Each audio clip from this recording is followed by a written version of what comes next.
এবং সব থেকে বড় কথা যে রাম মন্দিরে টাকা চুরি হয়েছে, এটা তাদের ব্রজভূষণ বলছে। মানে একটা সময় রাম মন্দিরের জন্য টাকা আমিও তুলে দিয়েছি, আজকে আফসোস হচ্ছে ভাই। না দেখো, এরকম আফসোস হওয়ার কিছু নেই। এরা মোটামুটি এটাকে নিজেদের যে লুটের ক্ষেত্রে বানিয়ে ফেলেছে, এবং অ্যাজ এ বাঙালি তোমার প্রতিবাদের কোনো মূল্য নেই, কারণ তোমার কোনো গুরুত্ব নেই।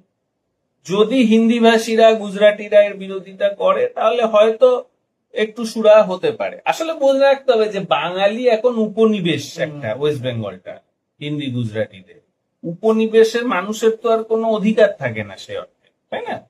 তো হিন্দি বা গুজরাটিদের যারা ভালো মানুষ, শুভবুদ্ধি সম্পন্ন মানুষ, ওরা যদি এখন এর বিরোধিতা করে, তাহলে একটা কিছু ভাবা যেতে পারে। হচ্ছে তো না, বললো তো সে তো অন্য আর ব্যাপার। আমি বলছি এটা ওদের ব্যাপার আর কি, মানে প্রভু জাতির এটা ব্যাপার আর কি। এর মানে যে হলে গিয়ে যে বিড়াল যদি ভালো হয়, তাহলে ইঁদুরকে মারবে না, খাবে না।